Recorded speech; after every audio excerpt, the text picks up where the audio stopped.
ತೂರಾಟ ಆಗಿದೆ. ಬರೀ ಸಾಮಾನ್ಯ ಜನರ ಮೇಲೆ ಮಾತ್ರ ಆಗಿಲ್ಲ, ಪೊಲೀಸ್ಗೂ ಕೂಡ ಬಿಡದೆ ಹೊಡೆದಿದ್ದಾರೆ ಸರ್. ಅವ್ರು ಬಾವುಟ ಇಳಿಸು ಅಂದ್ರು ಇಳಿಸ್ತೋ, ಮತ್ತೆ ಸಾಂಗ್ ಹಾಕ್ಬಾರ್ದು ಅಂದ್ರು ಹಾಕದ್ ನಿಲ್ಲಿಸ್ತೋ, ಗಣೇಶನ ಬೇಗ ಬಿಡ್ಬೇಕು ಅಂದ್ರು ನಮ್ ಹಿಂದೂ ಹಬ್ಬ ಮಾಡದೇ ಇದ್ರು ಪರವಾಗಿಲ್ಲ ಅಂತ ಗಣೇಶನು ಬೇಗ ಬಿಡ್ತಾ ಇದೀವಿ. ಆದ್ರೂ ಇಲ್ಲಿ ನಮ್ಗೆ ನೆಮ್ಮದಿನೇ ಇಲ್ಲ ಸರ್. ಅವ್ರ ಮನೇಲಿ ಹೋಗಿ ನಾವು ಊಟ ಮಾಡ್ತೀವಿ, ನಮ್ಮ ಮನೇಲಿ ಬಂದು ಅವ್ರು ಊಟ ಮಾಡ್ತಾರೆ. ಆದ್ರೆ ಇಲ್ಲಿ ಏನು ಆಯ್ತೈತೆ ಅಂತ ನಮ್ಗೆ ಗೊತ್ತಾಯ್ತಾ ಇಲ್ಲ.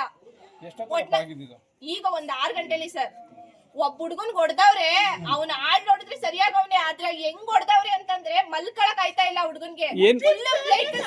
Support ಕೊಡ್ತಾವ್ರೆ sir. ಏನ್ ವಿಷಯಕ್ಕೆ ಗಲಾಟೆ ಪ್ರಾರಂಭ ಆಗಿದ್ದು? ಬರೀ ಗಣೇಶನ್ ತಗೊಂಡ್ ಹೋಗಿದಕ್ಕಷ್ಟೇ. ಈಗ ಅವ್ರು ಬರ್ಬೋದು, ಮನೆ ಹತ್ರ ನಿಂತ್ಕೊಂಡು ದೇವಸ್ಥಾನದ ಮುಂದೆ ನಿಂತ್ಕೊಂಡು ಸಾಂಗ್ ಹಾಕೊಂಡು ಅವ್ರು ಕೂಗ್ಬೋದು, ನಾವು ಕೂಗಂಗಿಲ್ಲ. ಫಂಕ್ಷನ್ ಮಾಡ್ತಾವ್ರೆ ಅಂತ ಸಾಹೇಬ್ರು ಬಂದು ಹೇಳಿದ ತಕ್ಷಣ ಸರ್ ನೀವ್ ಏನ್ ಹೇಳ್ತೀರಾ ನಾವ್ ಅದನ್ನ ಕೇಳ್ತೀವಿ ಅಂದು. ಇವಾಗ ನಾವ್ ಹೇಳದ್ನ ಅವ್ರು ಕೇಳೋದಕ್ಕೆ ರೆಡಿ ಆಗಿಲ್ಲ. ಪುಷ್ಪ ಅಂತ ಸರ್. ಚೆನ್ನೇಗೌಡ ಬಡಾವಣೆ ಅಂತಂದ್ರೆ ಬರೀ ಅವರೇ ತುಂಬ್ಕತವ್ರೆ ಸರ್. ಹಿಂದೂಗಳ ಜಾಗನೇ ಇಲ್ಲ ಇಲ್ಲಿ.